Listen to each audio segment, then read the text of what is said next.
Tapi ini hanya framing-framing saja. Ada Roma Irama nangis sama Habib di framing, Roma Irama tobat. Roma Irama itu memang beliau itu wataknya begitu, itu watak orang Banten. Beliau ini kan masih keturunan Sultan Agung Tirtayasa. Orangnya kalau ditantang galak, tapi kalau dilembutin nangis. Itu ciri-ciri keturunan Sultan Banten. Jadi kalau ditantang ya makin galak. Tapi kalau misalnya tersentuh hatinya, jangankan lagi masalah yang besar, masalah kecil aja ngobrol begini ini bisa nangis kalau orang Banten. Ini kalau umpamanya lebaran itu ya enggak salah-salah banget rasanya kemarin, tapi nangis semua kalau kita salaman itu sama keluarga. Ada sepupu saya kalau jadi imam ngegerung-gerung, kalau ngobrol tersentuh sedikit ngobrol langsung nangis. Kemarin itu Roma itu Raja Dangdut terharu. Dia diundang oleh LDNU. Dia tidak tahu kalau ada Habib di situ. Diundang oleh LDNU untuk memberikan kisah bagaimana dakwah beliau dengan musik. Nggak tahu kalau ada Habib. Nah ternyata Habibnya nggak marah. Kan Roma Irama itu setelah beliau mengundang saya dicaci maki oleh Habib-Habib. Kata Roma Irama, saya tidak percaya ente itu cucu Nabi, tapi bukan memutuskan persahabatan. Kita tetap sahabat. Beliau ini sahabatnya Rizik Syihab. Beliau ini sahabatnya para kabib-kabib. Saya hanya tidak percaya kamu cucu Nabi saja. Kalau berteman kita biasa. Wong namanya mengakui cucu Nabi atau bukan itu bukan rukun iman kok. Saya hanya tidak percaya kamu cucu Nabi, tapi kita tetap bersahabat. Tetapi Rizik Syihab nggak mau, malah mencaci maki.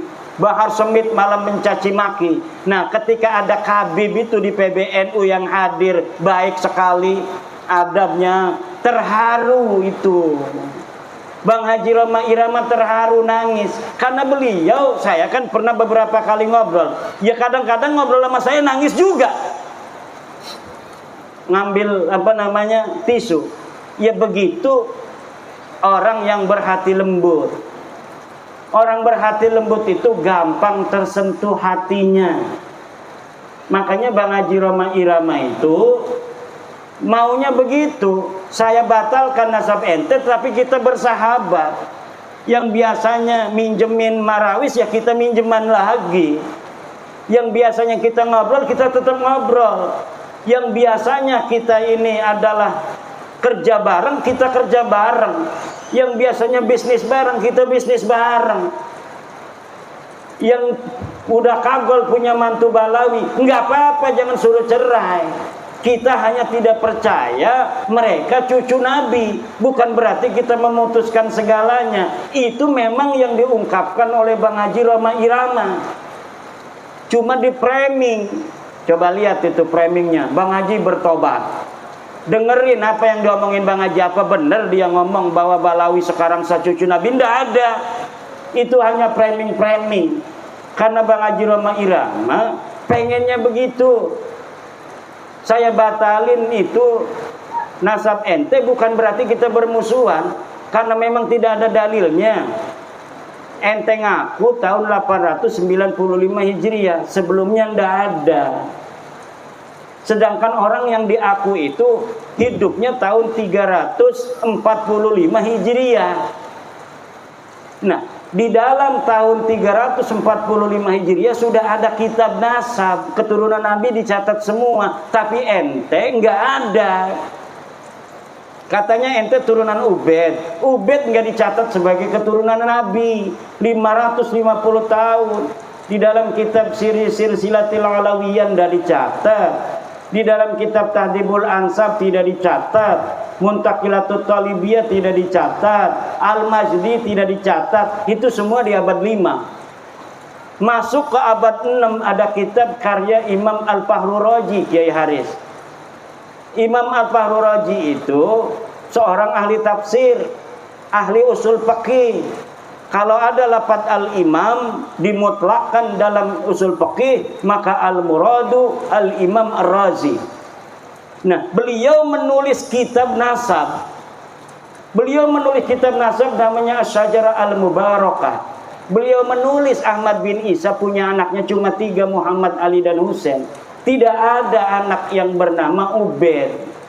Itu tahun 597 Hijriah.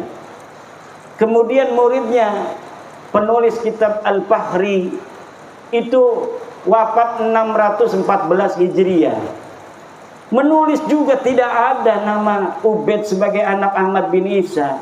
Kemudian kitab Al-Asili, kemudian kitab As-Sabatul Muson, kemudian kitab Umdatul Talib Al-Kubra. Semuanya tidak ada yang nulis bahwa Habib ini putune Kanjeng Nabi. Tidak ada. Lah lamun wis mengkono niku premen kita arep dikon dipaksa-paksa ngakui. Wong kita wis ngedeleng kita belaka. Premen maning ukur urusanane. Apa kita harus berbohong gitu demi kamu? Bahwa kamu cucu Nabi, walaupun kita nggak percaya kan nggak bisa. Jadi udah, kata saya, ini udah selesai. Bahwa ente bukan cucu Nabi. Tes DNA nya gak melenceng Ki Haris. Wong India, wong Kaukasus. Bukan orang Arab, nggak ada keturunan Arab sama sekali jalur laki-lakinya itu. Nggak ada. Maka sudah beres saja biasa. Ayo kita bareng-bareng lagi. Yang biasanya datang tuh ke rumah saya jual minyak wangi, silakan. Saya bayarin 5.000. Yung minyak wangi 5.000 kok. Pengennya 500.000. Udah, ayo dagang. Kalau misalnya kita suka kepada barangnya, kita beli. Enggak, gara-gara ente Balawi kita suka barangnya, enggak beli, enggak bakal. Ayo kayak orang-orang biasa lagi. Bahwa ente bukan cucu Nabi itu sudah hakul yakin. Tajalla tajalliyan zahiran bayinan. Orang yang masih percaya itu dosa besar itu Kiai Suwarman itu. Premen orang dosa besar yang menisbatkan orang yang bukan cucu Nabi diomong cucu Nabi. Itu ida bi Rasulillah. Walladzina yuduna Rasulullah lahum adzabun alim. Orang yang menyakiti Rasulullah itu akan mendapatkan siksa yang besar. Bagaimana coba? Orang yang bukan cucunya Nabi berbuat zina, minum-minuman, narkoba dan sebagainya, sering itu sekali ada di berita. Kemudian kita masih meyakini mereka sebagai cucu Nabi. Lalamun umpamane sing di nisbataken orang-orang soleh semua mah nggak banyak gitu. Tapi orang soleh iku mungkin bohong orang gede dosane itu. Tapi kalau sudah ini yang dinisbatkan orang-orang yang tidak pantas akhlaknya begitu, na'udzubillah, ini lahum adzabun alim. Se-Indonesia bersaksi semua tukang dawir minta duit. Udah terkenal sekali itu. Semua orang, kalau yang saya ketemui kiai-kiai ngomong, alhamdulillah Kiai Imad, gara-gara Kiai Imad sekarang tidak ada lagi yang keliling minta-minta, maksa-maksa minta duit. Itu hampir di setiap daerah. Sampai wakil Rais Am PBNU ketemu saya nggak mau sebut namanya, takut nanti dimarahin.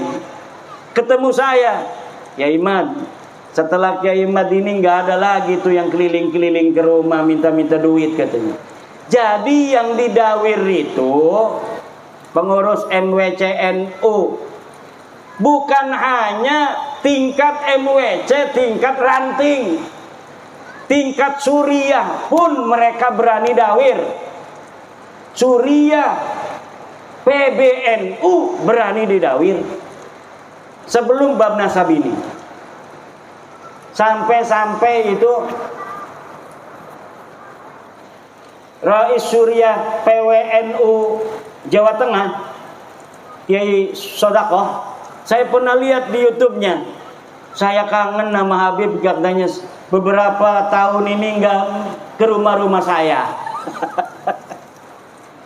Saya pernah lihat YouTube-nya itu. Nah ini jadi bukan kiai-kiai kampung aja yang didawir, Kiai Parman, sampai kiai PWNU, kiai PBNU itu juga kena dawir. Pertama saya untuk meneliti itu bukan karena dawir, karena memang saya itu tidak berada di daerah yang sering kena dawir. Di daerah saya itu memang tidak kayak di daerah lain. Habib ada, ke rumah saya juga ada, tapi nggak berani maksa gitu. Nah kalau saya dapat cerita di Banyumas, di Kebumen, itu maksa. Makanya kiai-kiai cerita. Nah saya itu meneliti nasab mereka bukan karena dawirnya, tapi karena kesombongan akhlaknya kepada kiai-kiai kampung, kepada kiai-kiai Nusantara. Ini yang membuat saya kemudian meneliti nasab mereka, dan ternyata sudah jelas bahwa mereka bukan keturunan baginda Nabi besar Muhammad sallallahu alaihi wasallam. Yai, udah 11:30. Ke Bandar Lampung 2 jam. Besok kita ada acara lagi yang mau ikut dialog. Nah kalau dialog itu nanti tanya jawab. Kalau tanya jawab enak kan? Ada, biasanya bukan hanya bertanya itu Kiai, ada yang curhat. Makanya nanti direkam itu yang curhat-curhat, untuk pembelajaran bagi masyarakat luas, bahwa inilah yang terjadi selama ini yang tidak diketahui mungkin oleh pemerintah.